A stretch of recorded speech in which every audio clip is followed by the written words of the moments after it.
श्री कृष्ण गोविंद हरे मुरारी, हे नाथ नारायण वासुदेवा।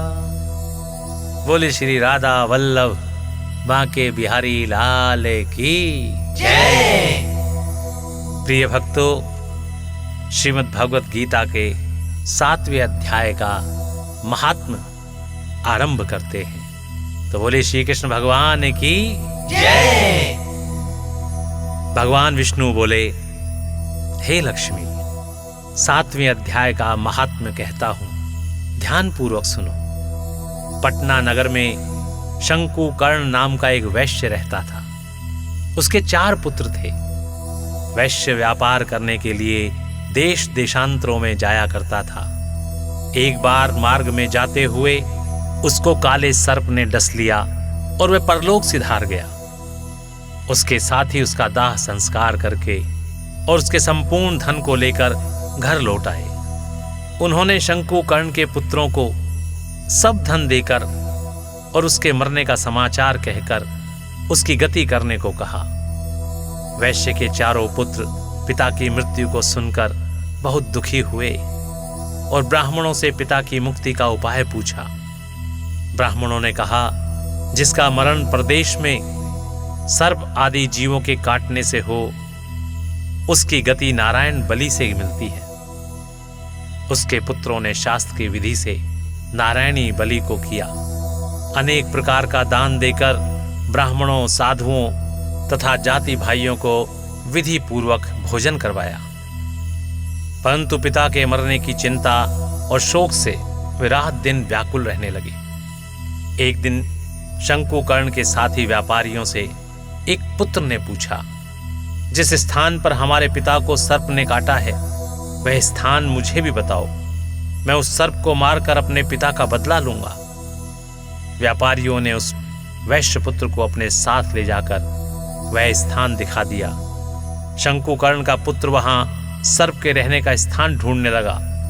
समीप में एक बांबी को देख कुदाली से खोदने लगा।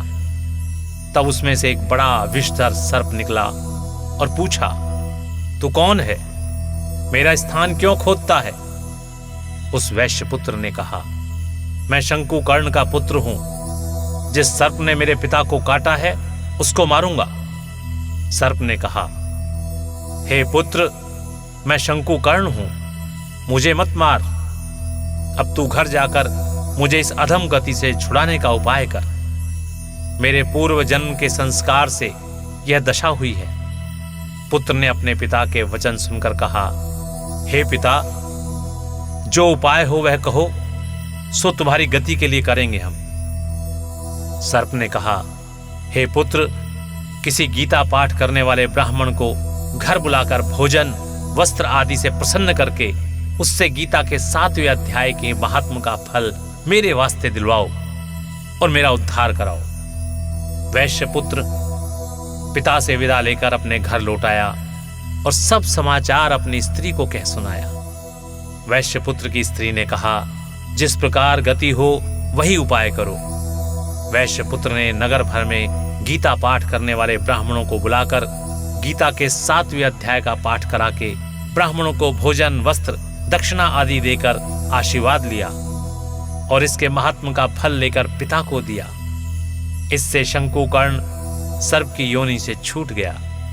उसे दिव्य शरीर मिला और वह विमान पर चढ़कर बैकुंठ धाम को गया। हे लक्ष्मी, इस अध्याय के महात्म्य को जो पढ़ता अथवा सुनता है, वह भी सद्गति को प्राप्त होता है। बोलिए श्री कृष्ण भगवान की जय।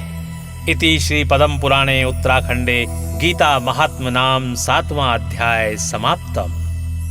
प्रिय भक्तों, इस प्रकार यहाँ पर श्रीमद् भगवत गीता के 7वें अध्याय का महात्म्य समाप्त होता है। तो स्नेह से बोलिए, ओम नमो भगवते वासुदेवाय नमः नमः।